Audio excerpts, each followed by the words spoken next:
अस्सलाम वालेकुम। अच्छा बच्चे, जैसे कि आपने लास्ट टॉपिक जो है उसमें हमने पढ़ा था ऑस्मो रेगुलेशन के बारे में, मतलब maintenance of water and salt. तो उससे नेक्स्ट टॉपिक जो है हमारे पास वो है एक्सक्रीशन। चैप्टर नंबर 1 है आपके पास होम्योस्टेसिस और इसका टॉपिक जो है वो एक्सक्रीशन। एक्सक्रीशन क्या होता है बच्चे? Removal of nitrogenous waste. मतलब नाइट्रोजनस वेस्ट को जब हमने बॉडी से बाहर निकालना हो तो इसे हम कहते हैं ये एक्सक्रीशन हो रही है। ठीक है, अब सबसे पहले आज का जो हमने डिस्कस करना है वो आज हमने डिस्कस करना है एक्सक्रीशन इन प्लांट्स और एक्सक्रीशन इन एनिमल्स। तो सबसे पहले हम प्लांट्स के बारे में पढ़ेंगे। जैसे कि बच्चे आपको पता है फोटोसिंथेसिस जो होती है इसमें बाय प्रोडक्ट के तौर पे जो है वो ऑक्सीजन जो है वो निकलती है, ऑक्सीजन गैस। ठीक है, इसी तरह रेस्पिरेशन में बाय प्रोडक्ट के तौर पे कार्बन डाइऑक्साइड जो है वो रिलीज होती है। तो ये होता तो ये भी वेस्ट मटेरियल है, लेकिन जो हमने मेन डिस्कस करना होता है एक्सक्रीशन में वो दरअसल होता है रिमूवल ऑफ नाइट्रोजनस वेस्ट। मतलब नाइट्रोजनस वेस्ट जो है उनको हमने देखना है कि किस तरह से बॉडी से एक्सक्रीट आउट होते हैं। तो एक्सक्रीशन थ्रू वैक्यूल। अब प्लांट के पास ऐसे कौन कौन से ऑर्गन्स हैं, प्लांट जो है वो अपनी बॉडी से किस तरह से नाइट्रोजनस वेस्ट को बाहर निकालता है, हमने वो डिस्कस करना है। तो सबसे पहले हम देखेंगे एक्सक्रीशन थ्रू वैक्यूल, मतलब वैक्यूल के जरिए प्लांट जो है वो किस तरह से नाइट्रोजनस वेस्ट को अपनी बॉडी से बाहर निकाल रहा है। तो सबसे पहले अगर हम बात करें प्लांट सेल की, तो प्लांट सेल के अंदर आपको पता है लार्ज वैक्यूल होता है। जैसे कि सपोज करें यहाँ पे मैं एक प्लांट सेल बना रही हूँ, तो इसमें आपने पढ़ा भी होगा, मैट्रिक में भी पढ़ा होगा कि इसमें लार्ज वैक्यूल होता है और इस लार्ज वैक्यूल की वजह से इसका जो न्यूक्लियस है वो पेरिफेरल साइड पे गया होता है। ठीक है, तो ये जो प्लांट सेल होता है बच्चे इसके पास होता है लार्ज वैक्यूल। इस लार्ज वैक्यूल का काम क्या होता है? स्टोरेज ऑफ यूजफुल कंपाउंड, मतलब ये यूजफुल कंपाउंड को स्टोर करता है। और इसका दूसरा काम क्या होता है? स्टोरेज ऑफ वेस्ट मटेरियल, मतलब वेस्ट मटेरियल को स्टोर करना। ठीक है, और ये वेस्ट मटेरियल है क्या है? ये नाइट्रोजनस वेस्ट है। ठीक है, नाइट्रोजनस वेस्ट को ये जो है वो स्टोर करता है। अब ये क्या करते हैं जब बच्चे, जब इनके अंदर बहुत ज्यादा नाइट्रोजनस वेस्ट जो है वो स्टोर होना शुरू हो जाता है, मतलब waste accumulate at high concentration. Accumulate का मतलब होता है, एक्यूमुलेशन का मतलब होता है जमा होना। ठीक है, तो जब हाई कंसंट्रेशन पे ये नाइट्रोजनस वेस्ट जब इसके अंदर वैक्यूल के अंदर स्टोर होना शुरू होते हैं तो इससे क्या होता है? उसके अंदर क्रिस्टल्स बनना शुरू हो जाते हैं। आपको पता है क्रिस्टल सॉलिड। ठीक है, तो ये सॉलिड फॉर्म में, मतलब क्रिस्टल्स की फॉर्म जो है वो मतलब उसमें कन्वर्ट हो जाता है। ठीक है, तो इस तरह से वैक्यूल जो है नाइट्रोजनस वेस्ट को अपने अंदर जो है वो स्टोर कर लेता है। एक प्लांट के पास ये ऑर्गन है जिसके जरिए वो नाइट्रोजनस वेस्ट को अपनी बॉडी से जो है रिमूव कर रहा है, वैक्यूल के अंदर उसे स्टोर कर लेता है। ठीक है, उसके बाद अगर हम बात करें तो प्लांट्स जो हैं बच्चे वो बहुत सारे ऑर्गेनिक एंड इनऑर्गेनिक वेस्ट को भी जो है वो सिक्रीट करता है। ठीक है, जैसे कि अगर हम देखें तो एक्सक्रीशन थ्रू लीव्स, अभी हमने पढ़ा था एक्सक्रीशन थ्रू वैक्यूल, वैक्यूल के जरिए जो है प्लांट जो है वेस्ट मटेरियल को निकालता है। दूसरा है बच्चे एक्सक्रीशन थ्रू लीव्स, मतलब पत्तों के जरिए जो है प्लांट जो है वो अपने अंदर से नाइट्रोजनस वेस्ट को रिमूव करेगा। अब वो किस तरह से? सबसे पहले मैं आपको ये बता दूं कि जो लीव्स हैं बच्चे ये प्रोमिनेंट ऑर्गन है फॉर एक्सक्रीशन। मतलब अगर प्लांट्स ने एक्सक्रीशन करनी है, नाइट्रोजनस वेस्ट को अपनी बॉडी से बाहर निकालना है, तो उनके पास जो सबसे प्रोमिनेंट जो ऑर्गन है वो लीव्स ही है। लीव्स के जरिए वो ज्यादातर जो है वो क्या करता है? अपने नाइट्रोजनस वेस्ट को बॉडी से बाहर निकालता है। जैसे कि हमारे पास एग्जांपल है ब्लूबेल की। ब्लूबेल जो है ये दरअसल आपको पता है बल्ब जैसे कि प्याज वगैरह होते हैं, डिफरेंट हमने आपने पढ़े होंगे, बल्ब क्रॉप है। ठीक है, तो इसी तरह ब्लूबेल जो है ये भी प्लांट है, ये भी क्रॉप है। इसे ब्लूबेल क्यों कहा जाता है बच्चे? क्योंकि इसके जो फ्लावर्स होते हैं उनकी शेप जो है वो बेल की तरह, मतलब बेल की तरह की होती है, और दूसरा इसका कलर जो है वो ब्लू होता है, इसीलिए इसको हम कहते हैं ब्लूबेल। तो ये जो ब्लूबेल है ये क्या करता है? अपने लीव्स के अंदर जो है नाइट्रोजनस वेस्ट को स्टोर करता है। लाइक अगर हम बात करें, जैसे सपोज कर लें आप प्याज है, तो प्याज जो है वो अंडरग्राउंड होती है, ये उसका बल्ब है। ठीक है, ये प्लांट का क्या है? बल्ब। इसके यहाँ पे लीव्स होते हैं। ठीक है, और यहाँ पे ये इसका सपोज कर लें ये इसका फ्लावर है। ठीक है, तो अब प्लांट क्या करेगा बच्चे? प्लांट जैसे कि अनियन की बात कर लें या फिर ब्लूबेल की बात करें, तो ये अपने लीव्स के अंदर, ये जो इनके लीव्स हैं, इन लीव्स के अंदर अपने नाइट्रोजनस वेस्ट को जो है स्टोर कर लेते हैं। ठीक है, और इनको फिर जो है ये शेड करते हैं, जैसे ऑटम सीजन आता है तो उसमें शेड कर देते हैं। तो इस तरह से नाइट्रोजनस वेस्ट को अपनी बॉडी से बाहर रिमूव करते रहते हैं। अब बच्चे एक यहाँ पे मैंने पॉइंट लिखा हुआ है कि gardener find rooted autumns leave as a good source of mineral. दरअसल ये जो लीव्स होते हैं जिनको ये ऑटम सीजन में शेड कर रहे हैं, ये गार्डनर्स के लिए बहुत ज्यादा इंपॉर्टेंट होते हैं। क्यों इंपॉर्टेंट होते हैं बच्चे? आपको पता है इनके अंदर नाइट्रोजन वेस्ट है, और नाइट्रोजन जो है इसको हम एज ए फर्टिलाइजर यूज करते हैं। तो ये गार्डनर्स जो है उनके लिए बहुत ज्यादा बेनिफिशियल है, क्योंकि ये सोर्स ऑफ मिनरल है, यहाँ से प्लांट जो है वो मिनरल ले सकते हैं। तो इन्हीं जो गले सड़े जो पत्ते होते हैं जिनके अंदर नाइट्रोजन वेस्ट होता है, उन्हीं को गार्डनर्स जो है दोबारा से यूज करते हैं, और उन्हीं को मतलब एज ए फर्टिलाइजर जो है प्लांट के लिए यूज किया जाता है। ठीक है, इसके अलावा बच्चे यहाँ पे एक्सक्रीटोफोर मैंने लिखा हुआ है। एक्सक्रीटोफोर जो है बच्चे बहुत इंपॉर्टेंट शॉर्ट क्वेश्चन है, और ये अक्सर बोर्ड में शॉर्ट क्वेश्चन आता है, व्हाट इज एक्सक्रीटोफोर। ठीक है, तो फॉलिंग ऑफ येलो लीव्स, पीले पत्तों का झड़ना इन ऑटम, खजां के मौसम में, is a seasonal time for plant to get rid of accumulated waste. बच्चे वो कह रहे हैं कि जो खजां के मौसम में पत्ते झड़ते हैं, दरअसल यही एक सीजनल टाइम होता है जब प्लांट क्या करता है, अपने जो नाइट्रोजनस वेस्ट जो कि उसने अपने लीव्स के अंदर स्टोर किया होता है उसको अपनी बॉडी से बाहर रिमूव कर सकता है। ठीक है, अब ये देखें, ये change in colour of leave is not due to chlorophyll. ऐसा नहीं है कि इनके पास क्लोरोफिल नहीं होता और इस वजह से इनका कलर जो है वो येलो हुआ पड़ा है, ऐसा नहीं होता। ये दरअसल होता क्या है, ये अपने अंदर बहुत सारे पिगमेंटेड कंपाउंड्स को और टॉक्सिक मटेरियल्स को अपने लीव्स में प्लांट जो है स्टोर कर रहे होते हैं, और इन्हीं टॉक्सिक मटेरियल और पिगमेंटेड कंपाउंड की वजह से प्लांट का जो है वो लीव का कलर जो है वो येलो होता है, जो कि ऑटम में आपने देखा होगा अक्सर दरख्तों के पत्ते झड़ते हैं तो येलो कलर के होते हैं। वो उनका क्लोरोफिल की एब्सेंस की वजह से नहीं होता, वो दरअसल इन टॉक्सिक मटेरियल और पिगमेंटेड कंपाउंड की वजह से उनका कलर येलो होता है। जैसे कि टॉक्सिक कंपाउंड, यहाँ पे मटेरियल लिखा हुआ है हैवी मेटल। तो ये जो प्रोसेस है जिसमें फॉलिंग ऑफ येलो लीव्स हो रहे हैं in autumn season is a seasonal time for plant to get rid of accumulated weight, this is known as excretophore. और ये बहुत इंपॉर्टेंट शॉर्ट क्वेश्चन है। ठीक है, अब देखें तीसरा यहाँ पे क्या है बच्चे, एक्सक्रीशन थ्रू स्टेम, ट्रंक और ब्रांचेस। प्लांट की जो स्टेम होती है, मतलब जिसका ट्रंक होता है, अब ट्रंक और स्टेम में क्या डिफरेंस होता है बच्चे, ट्रंक होता है जो मेन उसका स्टेम होता है, ठीक है, और उसके आगे स्टेम्स निकली होती हैं वो अलग है। मतलब जो मेन उसकी अगर आप बात करें जो उसका बार्क होता है उसे हम कहते हैं ट्रंक। तो इसमें इसके जरिए वो किस तरह से जो है वो अपने नाइट्रोजन वेस्ट को रिमूव करेगा, तो इसमें स्पेशली होता है जाइलम, ओल्ड जाइलम। अब इसको मैं यहाँ पे आपको एक डायग्राम से समझा दूं, जैसे कि यहाँ पे आपने देखा होगा प्लांट जो है, ठीक है, प्लांट में क्या होता है बच्चे, इसके सेंटर में ना बिल्कुल यहाँ पे, बिल्कुल सेंटर में यहाँ पे होता है ओल्ड जाइलम, ठीक है, और यहाँ पे जो है इसका न्यू जाइलम जो है वो, जिस तरह आपको पता है प्लांट डे बाय डे क्या होता है, इंक्रीज होता है इसका साइज, तो यहाँ पे जाइलम जो है बढ़ते रहते हैं। ओल्ड जाइलम जो होता है इसे हम हार्टवुड भी कहते हैं, इसे हम क्या बोलते हैं, हार्टवुड। और ये जो न्यू जाइलम जहाँ पे आ रहे होते हैं इसे हम कहते हैं सैपवुड। क्लियर है? तो अब प्लांट क्या करता है, ये जो इसका हार्टवुड है, मतलब जो इसका ओल्ड जाइलम है, क्योंकि ये नॉन कंडक्टिंग होता है, आहिस्ता आहिस्ता इसका फंक्शन जो वो खत्म होना शुरू हो जाता है, तो इस ओल्ड जाइलम को, इस हार्टवुड को वो यूज करता है नाइट्रोजन वेस्ट को स्टोर करने के लिए। इसीलिए आपने अक्सर देखा होगा प्लांट को जब हम उसके ट्रंक को कट करते हैं तो दरमियान से उसका जो ट्रंक है, उसका जो तना होता है वो डार्क कलर का होता है, वो ज्यादा डार्क होता है। वो क्यों होता है डार्क? इसी वजह से क्योंकि वहां पे नाइट्रोजन वेस्ट जो स्टोर होते हैं, इसी को हम एबोनी भी कहते हैं। Produce very black would in centre, मतलब सेंटर जो बिल्कुल डार्क हो जाता है, इसे हम एबोनी कहते हैं। ठीक है, तो ये भी एक बहुत इंपॉर्टेंट शॉर्ट क्वेश्चन है जो अक्सर बोर्ड में जो है वो पूछा जाता है।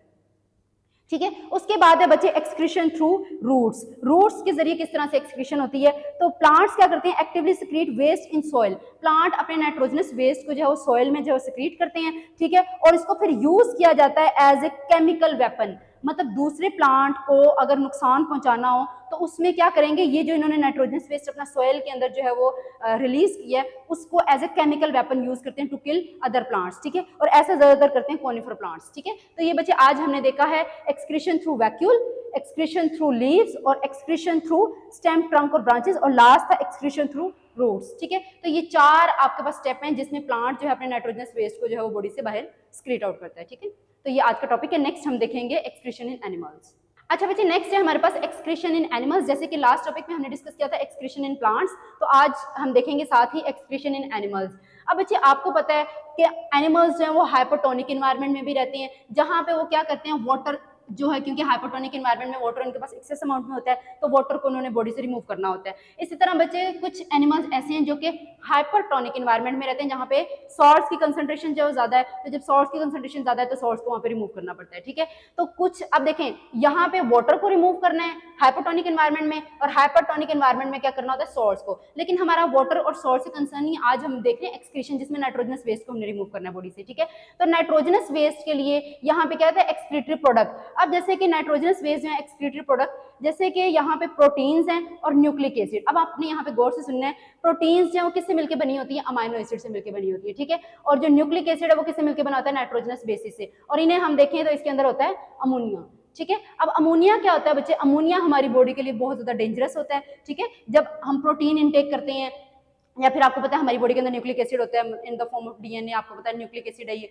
ठीक है, तो अब ये जो है प्रोटीन्स जब टूटती हैं, ब्रेक होती हैं, इनसे क्या निकलता है, अमाइनो एसिड, और अमाइनो एसिड से आगे क्या बनेगा, अमोनिया बनेगा। और ये अमोनिया जो होता है dissolve in water and remove it to avoid toxic rise, ठीक है। अब ये क्या करते हैं, ये बहुत जल्दी बहुत क्विकली जो है अमोनिया हमारे मतलब ब्लड के अंदर, हमारे जो फ्लूइड्स होते हैं बॉडी फ्लूइड, उनके अंदर डिजोल्व होने की इसके पास एबिलिटी होती है, तो हम इसको बॉडी से रिमूव कर देते हैं। जितना जल्दी वो हमें इन्हें रिमूव करना पड़ता है, क्यों रिमूव करना पड़ता है, ताकि हमारी ब्लड के अंदर या फिर हमारी बॉडी फ्लूइड्स के अंदर टॉक्सिसिटी जो है वो डिक्रीज हो सके, ठीक है, वो राइज ना हो सके।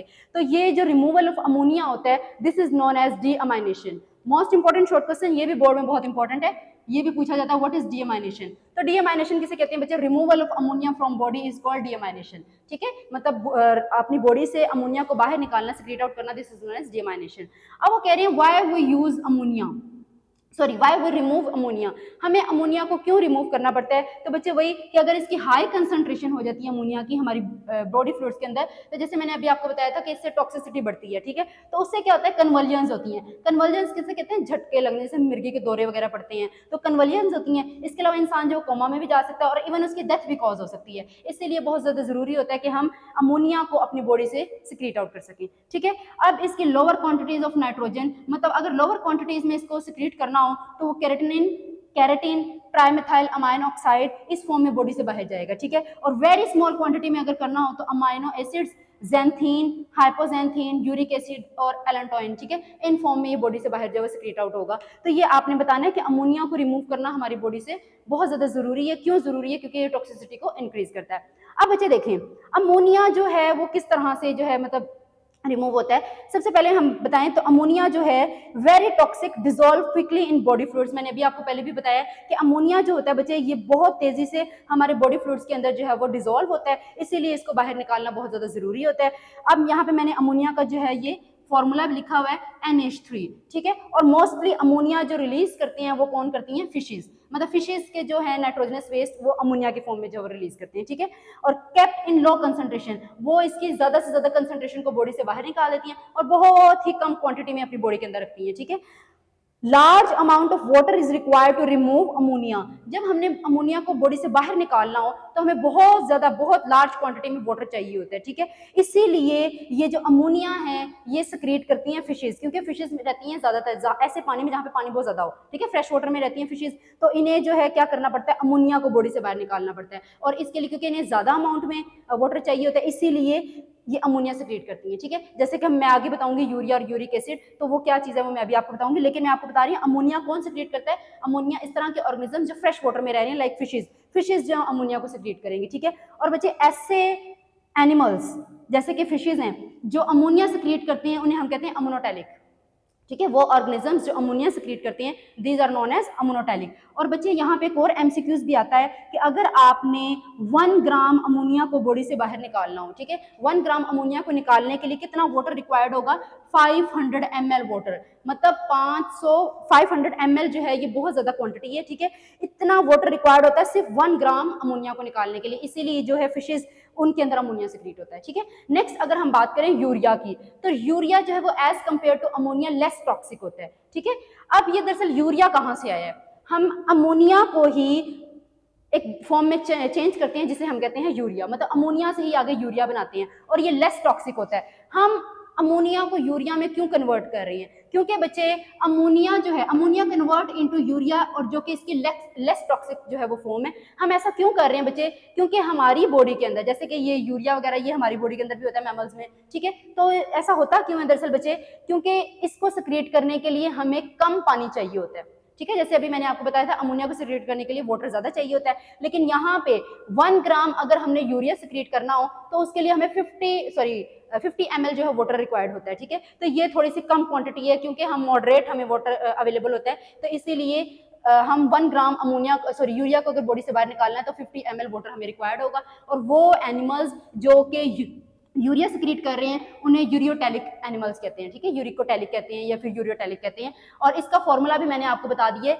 C+O, और यहाँ पे दोनों साइड पे इसमें अमोनिया अटैच है। और ज्यादातर किन में होता है, यहाँ पे मैंने वो भी बता दिया, मैमल्स और एम्फीबियंस वगैरह में। मैमल्स और एम्फीबियंस जो है वो यूरिया सेक्रेट करते हैं। अब बच्चे ये अमोनिया से यूरिया बनता किस तरह से हमने वो देखना है, तो ये भी एक बहुत इंपॉर्टेंट शॉर्ट क्वेश्चन है, ये मैंने यहाँ पे लिखा भी हुआ है। ये बहुत इंपॉर्टेंट शॉर्ट क्वेश्चन आता है यूरिया साइकिल। तो यूरिया साइकिल में आपने बताना होता है किस तरह अमोनिया से जो है वो यूरिया बना है। तो यहाँ पे बच्चे आपको एक नजर आ रहा होगा ऑर्निथीन।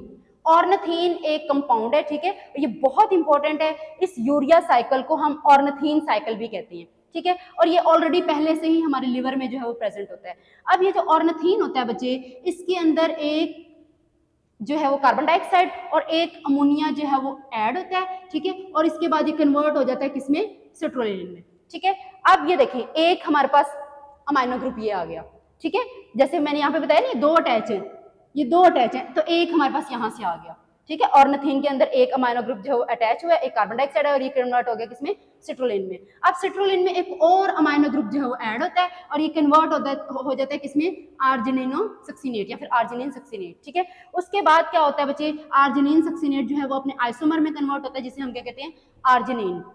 आर्जिनिन जो है आगे से इसमें एक एंजाइम जो रिएक्ट करता है जिसे हम कहते हैं आर्जिनेज। आर्जिनेज एंजाइम जो है वो इसको कन्वर्ट कर देता है किसमें, यूरिया में, और बाकी को जो है दोबारा से ऑर्निथीन में जो है वो कन्वर्ट कर दिया जाता है। तो इस तरह से हमारे पास जो अमोनिया है जो कि हाईली टॉक्सिक था उसको यूरिया में कन्वर्ट किया जाता है। क्यों, और किन में किया जाता है, मैमल्स और एम्फीबियंस में, क्योंकि इनके पास जो है वाटर वो लेस अवेलेबल होता है, ठीक है। उसके बाद वो कह रहे हैं occurs in mitochondria of liver cell, जो लिवर सेल्स होते हैं उनके पास जो माइटोकॉन्ड्रिया होता है, ठीक है, ये सारा प्रोसेस वहां पे हो रहा होता है, मतलब अमोनिया को यूरिया में कन्वर्ट करना। उसके बाद लास्ट है हमारे पास यूरिक एसिड। यूरिक एसिड किन में सिक्रीट होता है, तो यहाँ पे एम्फीबियंस और रेप्टाइल्स, ठीक है, सॉरी यहाँ पे मैं आपको बता दूं इंसेक्ट्स आना है, यहाँ पे है इंसेक्ट्स और रेप्टाइल्स, इनके अंदर जो है वो यूरिक एसिड सिक्रीट होता है। और यूरिक एसिड जो है क्योंकि ये इस तरह के ऑर्गेनिज्म में सिक्रीट हो रहा है जिनके पास बहुत ही कम क्वांटिटी में जो है वाटर अवेलेबल होता है, जैसे कि इसको सिक्रीट करना हो तो 1 ग्राम अगर यूरिक एसिड सिक्रीट करना है तो उसके लिए वाटर कितना रिक्वायर्ड होगा, 1 ml वाटर हमें रिक्वायर्ड होगा, ठीक है। तो ये उन ऑर्गेनिजम्स के अंदर होगा जिनके पास बहुत ही कम क्वांटिटी में जो है वाटर अवेलेबल होता है। और इस तरह के ऑर्गेनिजम्स जो यूरिया सिक्रीट करते, सॉरी यूरिक एसिड सिक्रीट करते हैं उन्हें यूरिकोटैलिक कहते हैं। जैसे अमोनिया सिक्रीट कर रहे थे अमोनोटैलिक, जो यूरिया सिक्रीट कर रहे थे उन्हें हम यूरियोटैलिक, और वो ऑर्गेनिजम्स जो यूरिक एसिड को सिक्रीट करेंगे उन्हें हम क्या कहेंगे, यूरिकोटैलिक। उसके बाद है बच्चे अडेप्टेशंस। ये अडेप्टेशंस किस लिए हैं, ये अडेप्टेशंस हैं वो एनिमल्स जो यूरिया सिक्रीट कर रहे हैं और वो एनिमल्स जो यूरिक एसिड सिक्रीट कर रहे हैं, मतलब यूरिकोटैलिक और यूरियोटैलिक वाले एनिमल्स के लिए, ठीक है। अब इन्होंने क्या अडेप्टेशंस की हुई हैं बच्चे, इन्होंने अपनी केमिकल नेचर चेंज की हुई है। जैसे कि यूरिकोटैलिक जो एनिमल्स होते हैं वो क्या सिक्रीट करते हैं, वो यूरिया सिक्रीट करते हैं, और अगर यूरिकोटैलिक की बात की जाए तो इसमें क्या सिक्रीट करते हैं, यूरिक एसिड सिक्रीट करते हैं। तो इन्होंने अपनी केमिकल नेचर चेंज की है, मतलब अमोनिया से इन्होंने अपने आप को लेस टॉक्सिक फॉर्म में जो है वो कन्वर्ट किया हुआ है। तो एक अडेप्टेशन तो इनके अंदर ये है।